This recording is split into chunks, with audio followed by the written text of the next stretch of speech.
দয়াল আল্লাহ রে তুমি আমায় রহম করো না। তুমি রহমান তুমি রহিম তুমি মেহেরবান দয়াল আল্লাহ রে তুমি আমায় রহম করো না। মতের যখন ওয়াদার হবে আজরাইল সে বুকে বসবে, যতই করো অনয় বিনয় তবু তোমায় ছাড়বে না দয়াল আল্লাহ রে তুমি আমায় রহম করো না। রূহটাকে যখন নিয়ে যাবে মা জননী কতই কাঁদবে, যতই তুমি ক্রন্দন করো তবু তোমার কান্না শুনবে না দয়াল আল্লাহ রে তুমি আমায় রহম করো না।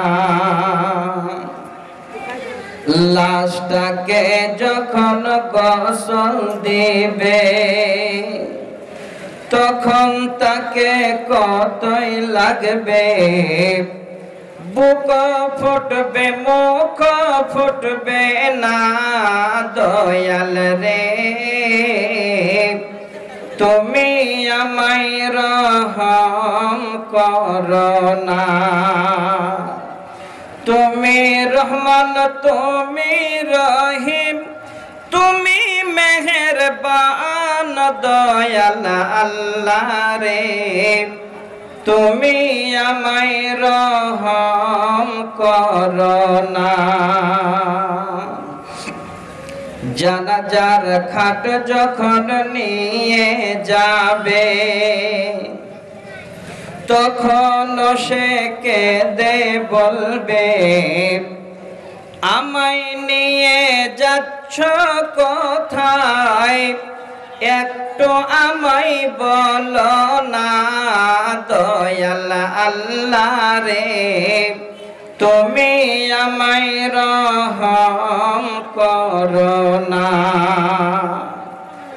লাশটাকে যখন কবরে শোয়াইবে ফেরেশতা এসে হিসাব কষবে, পরীক্ষাতে পাশ করতে পারলে জান্নাত হবে ঠিকানা দয়াল আল্লাহ রে তুমি আমায় রহম করো না।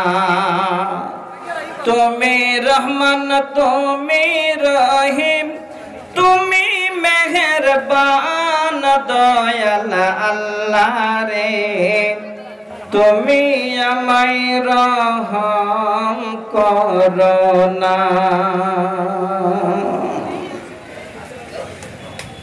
উপস্থিত স্বনামধন্য মঞ্চে উপবিষ্ট মাননীয় সভাপতি সাহেব, সম্মুখে বসে থাকা অত্র এলাকা থেকে আসা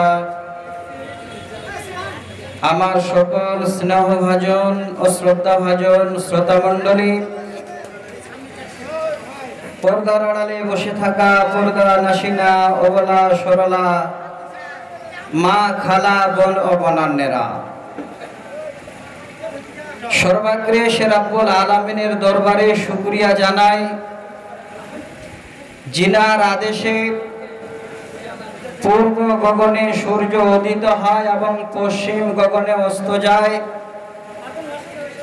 জিনার আদেশে দিনের পরে রাত রাতের পরে দিন হয়, যিনি আজকে আমাদের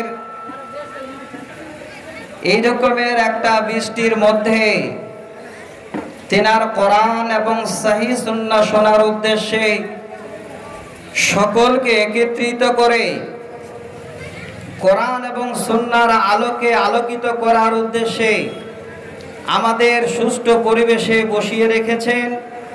সে আল্লাহর দরবারে অন্তরের অন্তরস্থল থেকে একবার শুকরিয়া জানাই। সকলে মিলে প্রাণ খুলে একবার উঁচু সুরে পড়ি আলহামদুলিল্লাহ।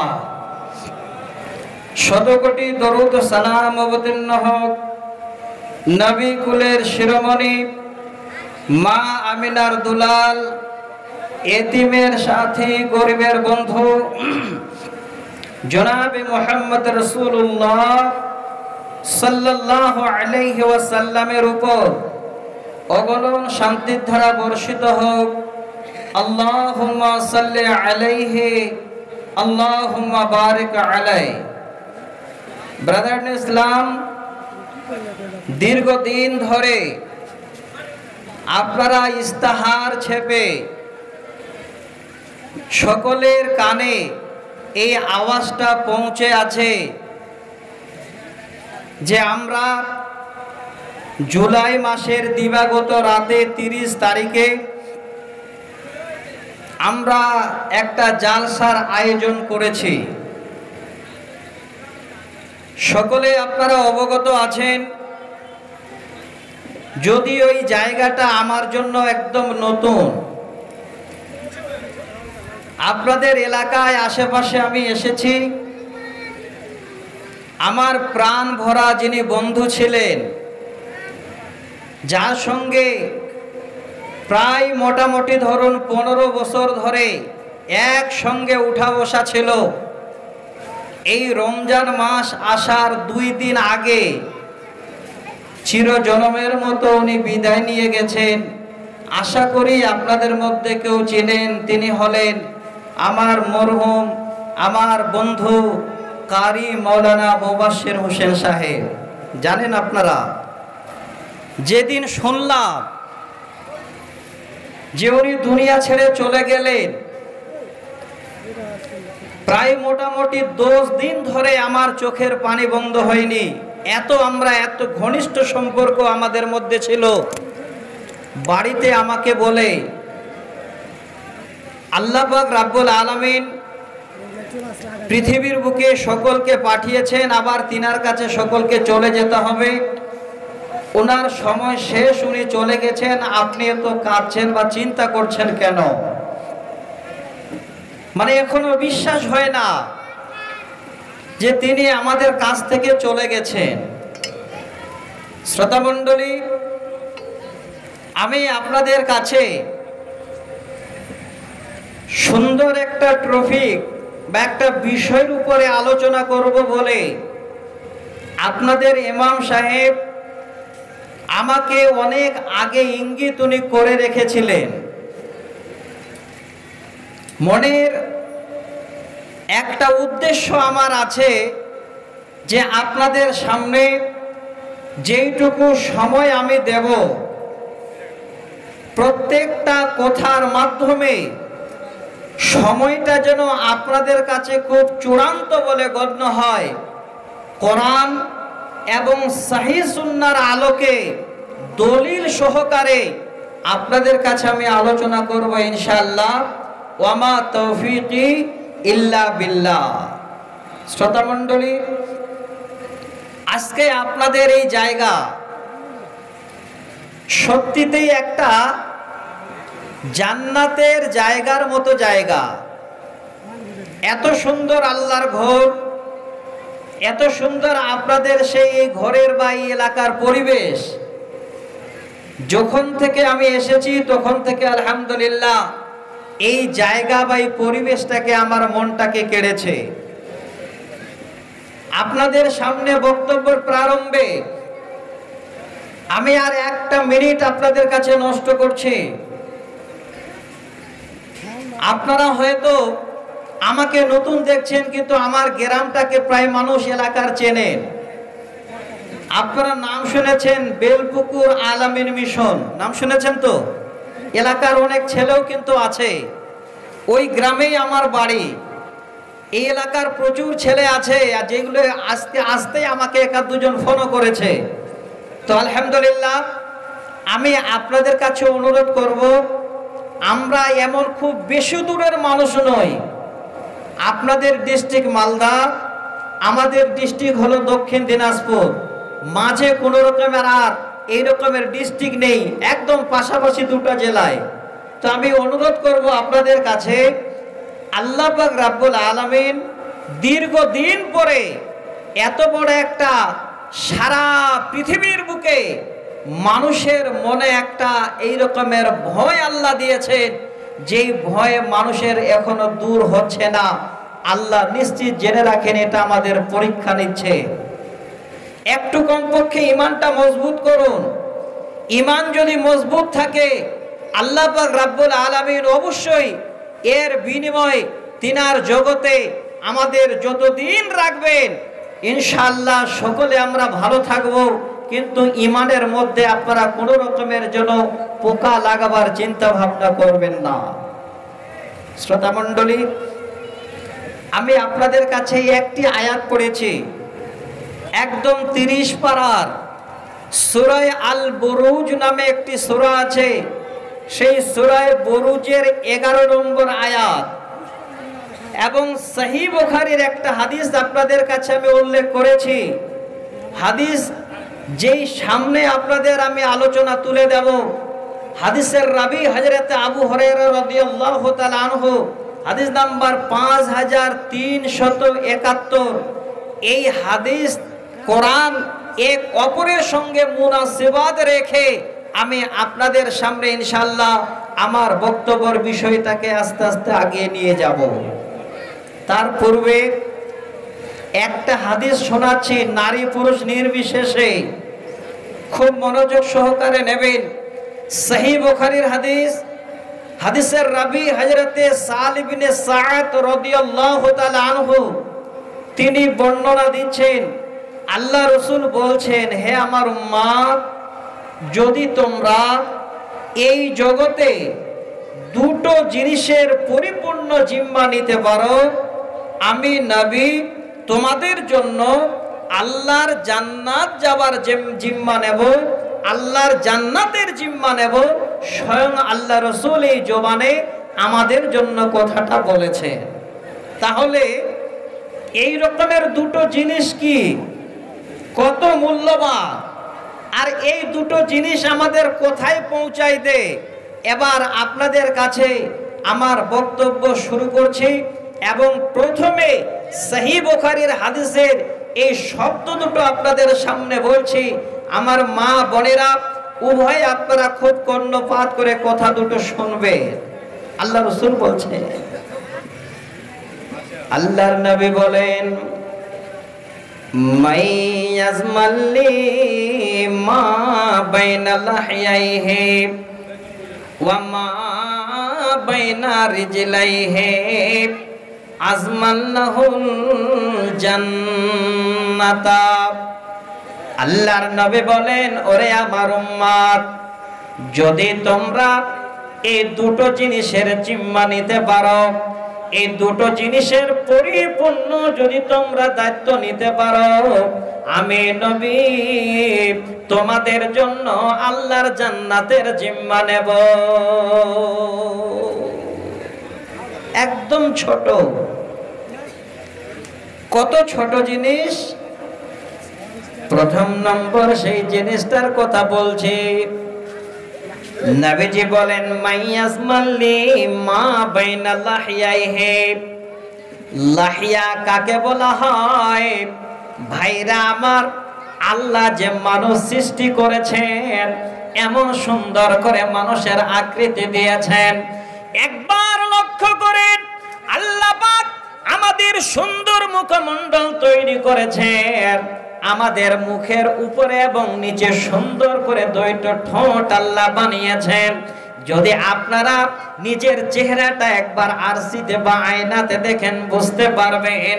এবং সেই দুই হটের ভিতরে আল্লাহ একটা মূল্যবান সম্পদ আমাদের জন্য দিয়েছেন, যার তুলনা পৃথিবীর আর কোন রকমের কোন সম্পদ হতে পারে না।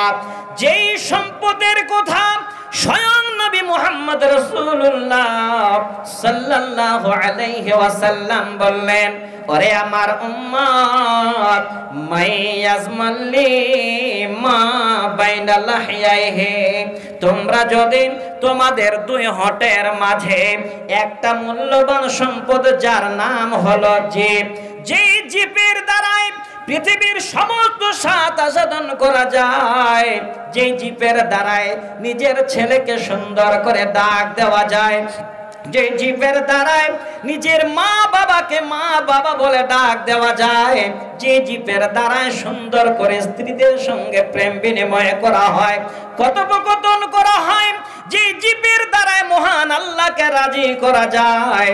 আল্লাহর নবী বলেন, ওরে আমার উম্মত, এক নম্বরে যদি তোমরা তোমাদের জিভের জিম্মা নিয়ে নিতে পারো, ওয়া মা বাইনা লাহিয়াইহি ওয়া মা বাইনা রিজলাইহি, আর দ্বিতীয় নম্বর সম্পদ হলো যদি তোমরা তোমাদের লজ্জাস্থানের জিম্মা নিয়ে নিতে পারো, আজমাল্লাহুল জান্নাতা, আমি নবী তোমাদের জন্য আল্লাহর জান্নাতের জিম্মা নেব।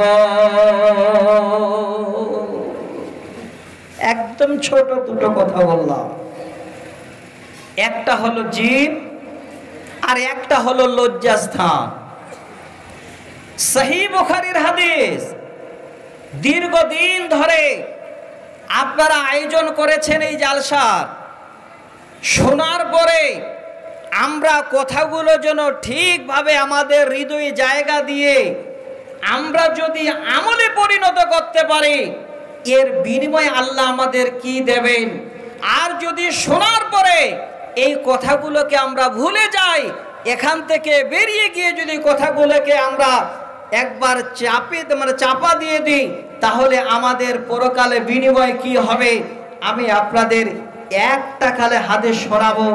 আপনারা সকলে লাইনে আছেন, বর্তমান এখন তো অনলাইনের ব্যবস্থা, যেমন কোন রকমের কোন একটা জিনিস এখন অনলাইনে দেখতে গেলে সবাই দেখি মোবাইল অনলাইনে বসে আছে, ঠিক অনুরূপ আপনারা সকলে কর্ণপাত করছেন এবং দৃষ্টিপাত করছেন যে আমরা কিছু কোরআন এবং সহিহ সুন্নাহ শোনার উদ্দেশ্যে এসেছি।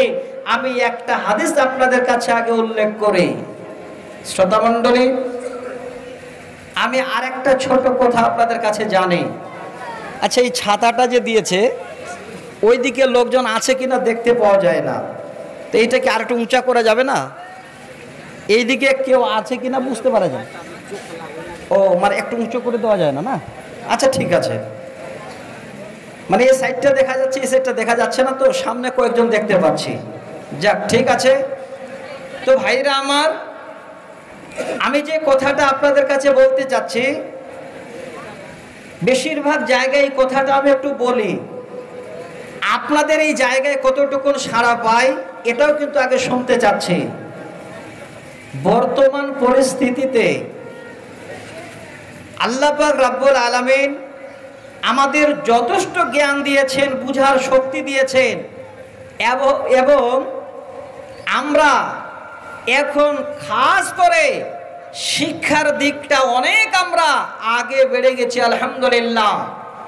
আমি আপনাদের কাছে প্রত্যেকটা কথায় যদি কোরআন এবং সহিহ হাদিসকে সামনে রেখে দলিল সহকারে 1 ঘন্টা আলোচনা করি, তাতে কি আপনারা শুনতে রাজি আছেন? একটু বলবেন আলহামদুলিল্লাহ। কারণ বর্তমানে এখন মানুষ আর লালন গীতি ভাওয়াইয়া শুনতে চায় না, অনেক পরিবর্তন, শিক্ষার বিষয়টাকে অনেক জায়গায় আমাদের আগিয়ে দিয়েছে আলহামদুলিল্লাহ। আমার অনেকগুলো আপনারা কবিতা আবৃত্তি শুনেছেন, যেমন এখন এই মৌলানা আপনাদের বললেন ইমাম সাহেব, এই রমজান মাসে শুধু আপনারাই আমরা বেশি কেসেট শুনেছি। অমন ঘুমাইও না রে, নাম জপু আল্লাহ, অনেক শুনেছেন। আমার মরণ আসিবে কবে কেউ তো জানে না। একটা নয়, আমি যদি গজল শোনাই আপনাদের, ইনশাআল্লাহ 3 ঘন্টা গজল শোনাতে পারবো। কিন্তু এই সাইডটা আমি নিজে একটু চাপা দিচ্ছি এই জন্যে যে আমরা শুনতে এসেছি আল্লাহ এবং আল্লাহ রসুলের বাণী, আল্লাহর বাণী এবং আল্লাহ রসুলের বাণী। আমরা যেন শোনার পরে আমাদের আগামী দিনটাকে আমরা সঠিক জায়গা নির্বাচন করে আগে বাড়তে পারি, ইনশাআল্লাহ সেই জায়গাটা আমরা খুঁজে নেব। এবার আসেন আমার মা বোনেরা, আমি আপনাদের অনুরোধ করলাম দুটো জিনিস, আমি কিন্তু তার বিস্তারিত আর আলোচনা করছি না, এদিক ওদিক যেতে গেলে সময়টা লম্বা হবে। দুটো জিনিস বললাম, একটা হলো জীব আর একটা হলো লজ্জাস্থান। এই দুটো জিনিসের যে জিম্মা হেফাজত করবে, এই দুটো জিনিসের যে জিম্মা নিতে পারবে, এর জন্য আল্লাহ রসুল আমাদের জন্য জান্নাতের জিম্মা নেবে, এত বড় কথা আমাদের জন্য উনি বলেছে। কিন্তু কথাটা সঠিক, যার মধ্যে কোনো কিলোকাল নেই। সহিহ বুখারীর হাদিস আপনাদের হাক্কানিয়াতে পড়া হয়, শেরশাহিতে পড়া হয়, একদম কোন রকমের এর মধ্যে সন্দেহ নেই। এই দুটো জিনিসকে নিয়ে বর্তমান বিশ্বে আমাদের চলছে মাতামাতি। শোনেন, একটা হাদিস আগে শোনাই, তারপরে আপনাদের কাছে ইনশাআল্লাহ আগে বাড়ছি। হাদিসের রাবি হযরতে উমামাতুল বাহিলি রাদিয়াল্লাহু তাআলা আনহু, হাদিস নাম্বার 1430, সিলসিলায়ে সহিহাতে হাদিসটা এসেছে বিশাল লম্বা আকারে। যে হাদিসটাকে আমি শোনার জন্য এলাকার সমস্ত আমার শ্রোতামণ্ডলীদের, আমার সমস্ত ভাইজানদের, মা খালাদের আমি অনুরোধ জানাচ্ছি, আমার মায়েরা, যদি কোনোদিন কানে পড়েছে আলহামদুলিল্লাহ ভালো, যদি কানে কোনোদিন পড়েনি তাহলে হাদিসটাকে একটু মনোযোগ সহকারে শুনবে। রাবি বলছে, ক্বালা সামি'তু রাসূলুল্লাহি সাল্লাল্লাহু আলাইহি ওয়াসাল্লাম ইয়াকুলু আতানি রাজুলানে ফাআখাযা বিযাবইয়া ফাআতাবি উরান জাবালা। হযরত উমামাতুল বাহিলি বলেন, আমি অন্য কারো কাছে নয়, স্বয়ং আমি আমার নবীর কাছ থেকে শুনেছি, কারো কাছে ভায়া হয়ে নয়। আমার নবী বলেছেন, আর আমি আমার নবীর মুখে যেন সে কথাটি শুনেছি। কি শুনলাম?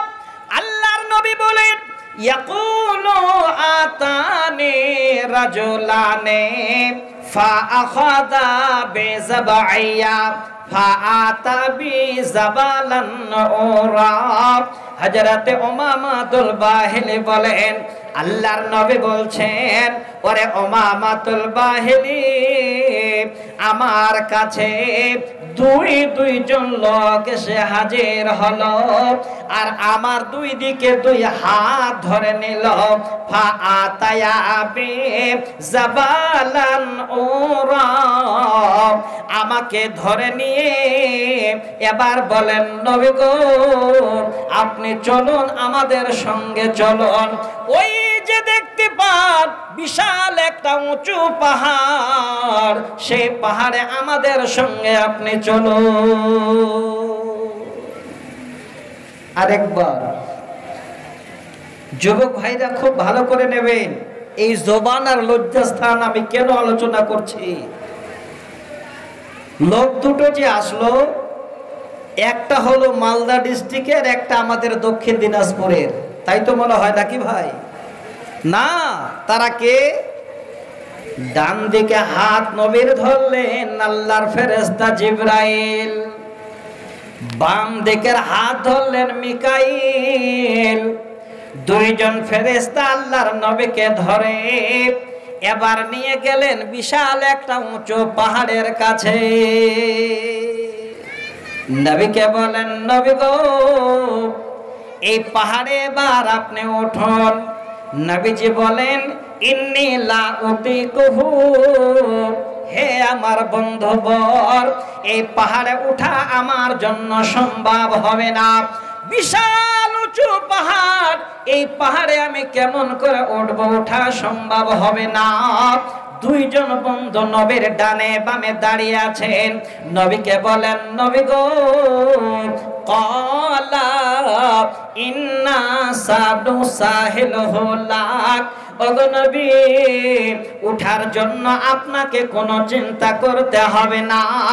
আমরা দুই বন্ধু আপনাকে সুন্দর করে সাহারা দিয়ে এই পাহাড়ের উপরে তুলে নেব। দেখবেন ছোট বাচ্চারা কোনো গাছে যখন উঠতে যায়, পার্শ্বে যারা নিচে যারা থাকে তারা তখন নিচে হাত দেয়, ঠেলে তুলে দেয় গাছে।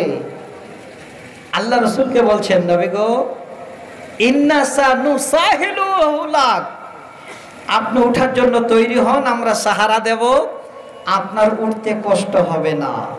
সুবহানাল্লাহ, সহিহ হাদিস।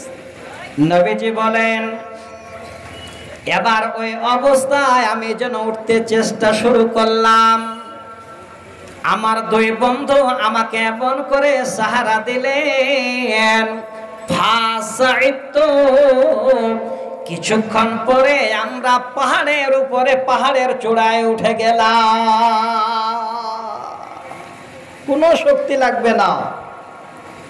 স্বয়ং ফেরেশতা জিবরাইল আছেন, মিকাইল আছেন আল্লাহ রাসূলের ডানে বামে, দুই হাত ধরে। একই শক্তি লাগবে?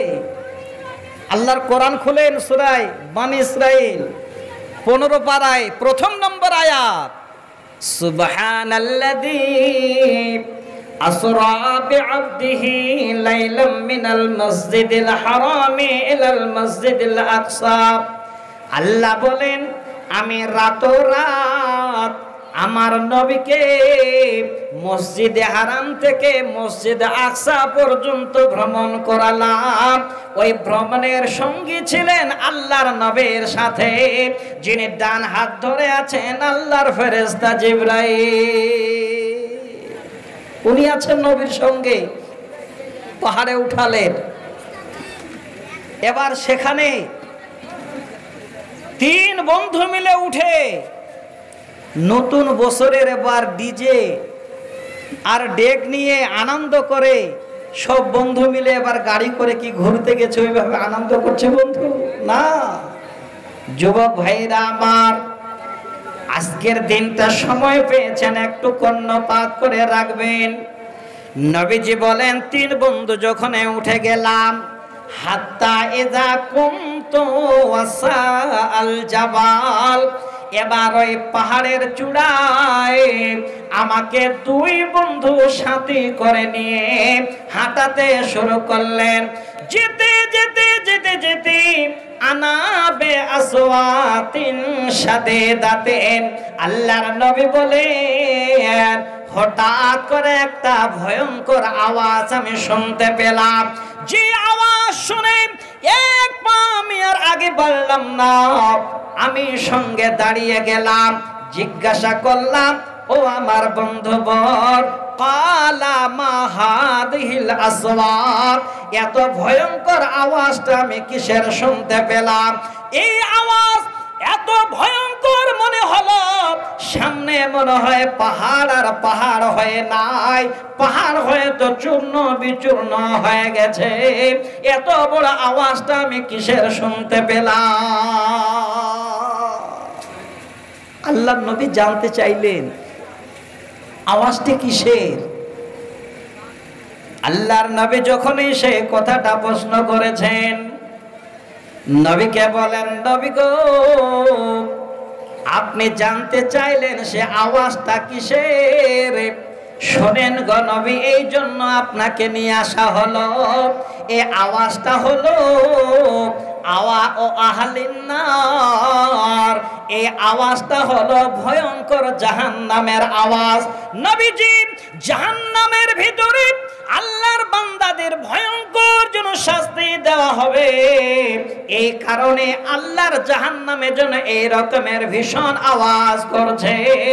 নবী গো, এই আওয়াজটি হলো জাহান্নামীদের কান্নার আওয়াজ। তারা কারা? আমাদের মতো মানুষ, আমাদের মতো মানুষেরাই সেখানে ওই জায়গাটাতেই যাবে। যাওয়ার জন্য রাস্তা আমরা নিজেরা তৈরি করে নিচ্ছি, কিন্তু যেই জায়গাটাতে গেলে জীবনে কোনোদিন মরণ হবে না, জীবনে কোনোদিন কষ্ট হবে না, ওই জায়গাটা কিন্তু বেশিরভাগ লোকে আমরা খোঁজ করতে পারি না। বন্ধু, সময় যদি শেষ হয়ে যায়, এক সেকেন্ড